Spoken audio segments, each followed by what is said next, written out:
जरा सोचिए, अगर आपकी जिंदगी एक लूप में फंस जाए और आपको एक ही दिन को बार बार जीना पड़े, ऊपर से कुछ खतरनाक लोग आपकी जान के पीछे पड़े हैं। कुछ ऐसा ही हो रहा है रॉय के साथ। वो एक ही दिन को न जाने कितनी बार जी चुका है, इसलिए पहले से ही जानता है कि आगे क्या होगा।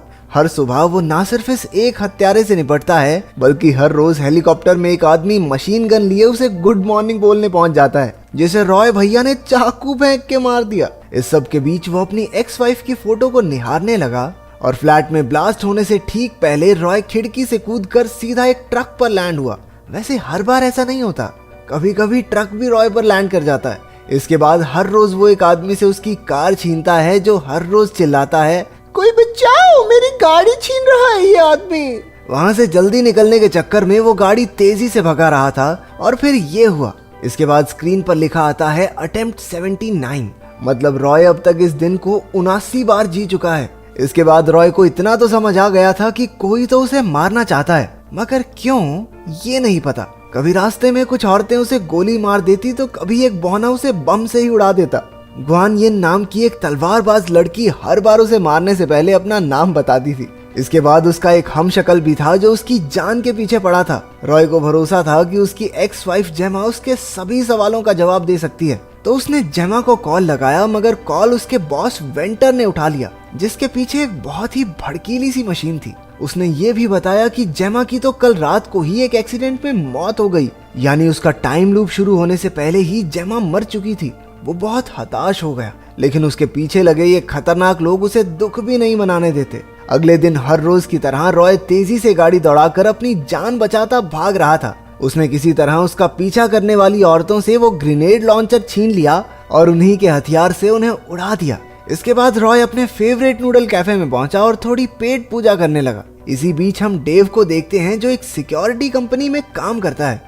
दूसरी तरफ डाई फैंग नाम की एक फेमस चाइनीज तलवारबाज भी वहां मौजूद थी। रे ने शराब पीते हुए नोटिस किया कि घड़ी में 12:47 हो गए हैं। इतने में सभी लोग इकट्ठा होकर रॉय को मारने आ गए और उसे गोलियों से भून दिया। इसके बाद हमें रॉय के टाइम लूप में जाने से पहले का दिन दिखाया जाता है। वो अपनी एक्स वाइफ के ऑफिस में सिक्योरिटी डिपार्टमेंट ज्वाइन करने के लिए अपना रिज्यूम देने गया था। पता चलता है कि सिक्योरिटी की जरूरत ऑफिस वालों को नहीं, जेमा को है। जेमा ने अचानक से रॉय के सर से कुछ बाल काट लिए। उसका व्यवहार बड़ा अजीब सा लग रहा था। उसने रॉय से पूछा कि क्या उसे उसका भेजा हुआ जन्मदिन का तोहफा मिल गया था। जेमा ने रॉय के गले लगकर उसके कान में कहा कि वो ओसाइरिस वर्ड को याद रखे। तभी 3 गार्ड्स वहां आ पहुंचे और उन्होंने रॉय को बाहर भेज दिया। उसके जाने के बाद जेमा के बॉस वेंटर ने उसे धमकाते हुए कहा कि वो जिस चीज पर काम कर रहे हैं वो एक टॉप सीक्रेट प्रोजेक्ट है और वो अपने पुराने आशिकों को ऐसे ही अंदर नहीं बुला सकती। रात के तकरीबन 3 बजे रॉय एलिस नाम की एक लड़की, जो कि पेशे से एक डेंटिस्ट है, उसके साथ एक बार में बैठा था। एलिस के बाथरूम में जाने के बाद बारटेंडर ने बातों बातों में उससे कहा कि वो इस लड़की के साथ मौज मस्ती भले ही कर ले, लेकिन उसकी आंखों में प्यार किसी और के लिए है। इतने में उसे जेमा का फोन आया। वो रॉय के बालों के सैंपल के साथ कुछ कर रही थी।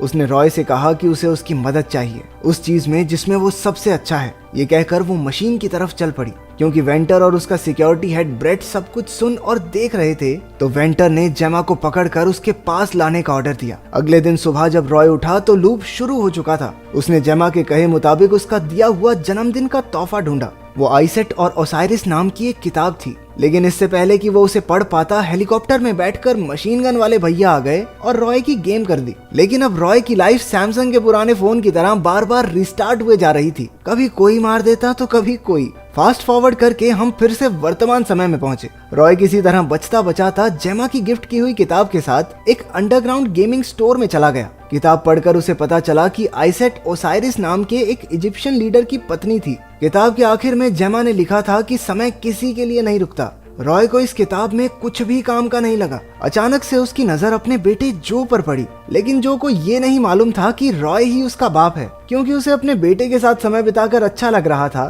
तो उसने सोचा कि चलो इसे पिज्जा खिला के लाते हैं। वहाँ से बाहर निकलते ही रॉय ने नोटिस किया कि सामने घड़ी में 12:50 हो गए थे और ये पहली बार था कि रॉय इतनी देर तक जिंदा रहा। मगर तभी वहाँ गैंग की एंट्री हो गई और वो समझ गया कि वो ज्यादा देर तक जिंदा सिर्फ इसलिए रहा क्योंकि वो अंडरग्राउंड एरिया में था जहाँ उसे कोई ट्रैक नहीं कर पाया। रॉय ने अपने बेटे को गोलियों से बचाया और अपनी आखिरी सांसें भरते हुए कहा कि वो ही उसका असली पिता है। डर के साथ साथ उस आखिरी लम्हे में रॉय को अपने बेटे की आंखों में अपने लिए प्यार दिखा।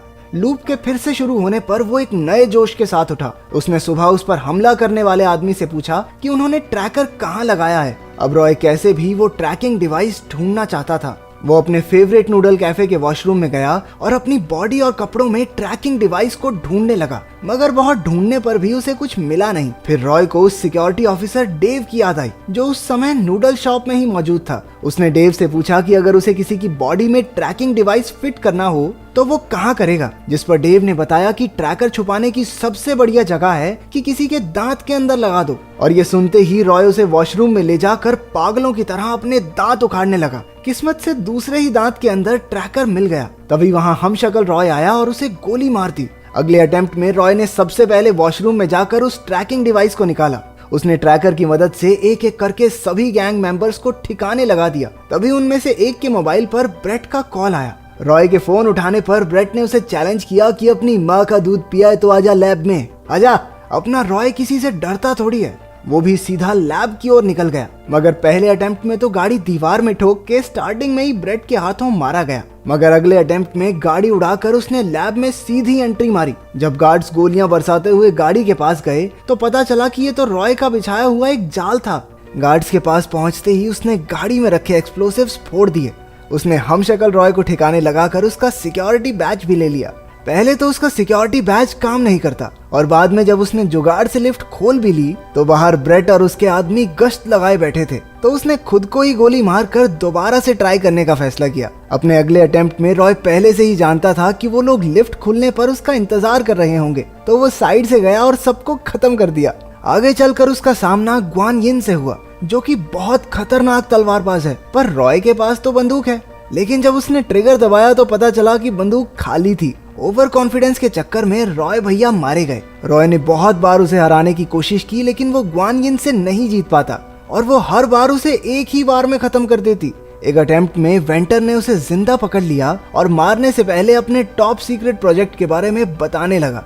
दरअसल जो मशीन हमने देखी थी उसका नाम है ओसाइरस स्पिंडल और उसमें ताकत है इतिहास को बदलने की। असलियत में जो भी उसके साथ हो रहा था उसकी वजह ये मशीन ही थी। जेमा ने बिना वेंटर को भनक लगे रॉय के बालों के इस्तेमाल से उसके डीएनए को मशीन में डाल दिया था। और ये बात साफ थी कि वेंटर को इस बात का कोई आइडिया नहीं था, क्योंकि फिर वो रॉय को ये सब क्यों ही बताता।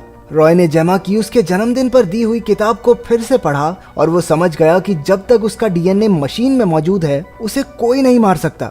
उसे ये भी समझ आया कि जेमा उस पर कितना भरोसा करती थी।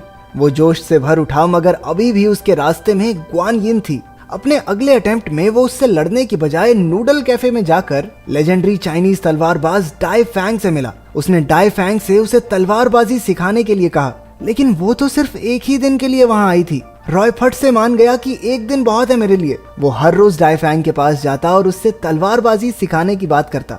धीरे धीरे वो बेहतर होता गया और अपने 174th अटेम्प्ट में वो एकदम तैयार हो गया।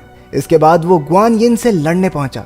उसने अपनी बंदूक जमीन पर रखी और पास की दीवार से एक तलवार उठा ली।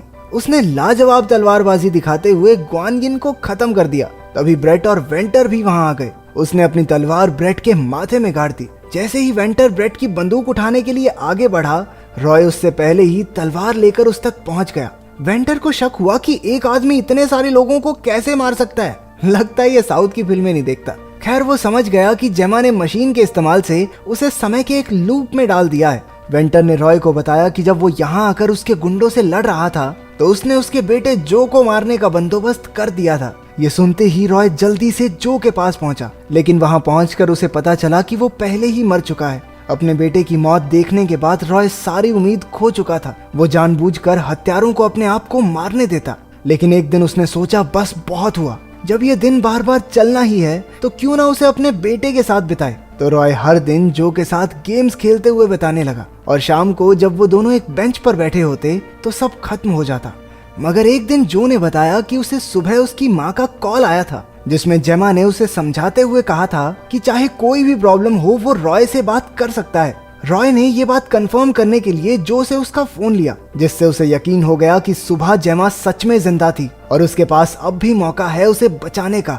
रॉय अगले अटेम्प्ट में जल्दी से जल्दी वेंटर और ब्रेट को मारकर कैमरा रूम में गया। उसने देखा कि सुबह जब वो उठता है तो उसके 15 मिनट बाद तक जेमा जिंदा थी। ये देखकर वो बहुत खुश हुआ और उसने खुद को गोली मार दी ताकि वो जल्दी से लूप रीसेट करके उसे बचा सके। अगली सुबह उठकर रॉय ने सीधा हेलीकॉप्टर पर ही छलांग लगा दी। उसने मिनी गन वाले गुंडे को मार दिया और पायलट को बंदी बनाकर हेलीकॉप्टर में ही लैब की तरफ निकल पड़ा।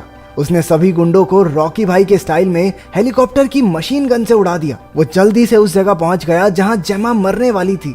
एन मौके पर उसने एंट्री मारकर बेट और वेंटर का खेल खत्म कर दिया। आखिरकार उसने जेमा को बचा ही लिया। उन दोनों ने एक दूसरे के लिए अपने प्यार को इजहार किया। आखिरी सीन में रॉय स्पेंडल की तरफ गया जिससे उसका ये टाइम लूप टूट जाएगा। तो आपकी जिंदगी में ऐसा सबसे खूबसूरत दिन कौन सा रहा है जिसे मौका मिलने पर आप बार बार जीना चाहें? कमेंट्स में जरूर बताना।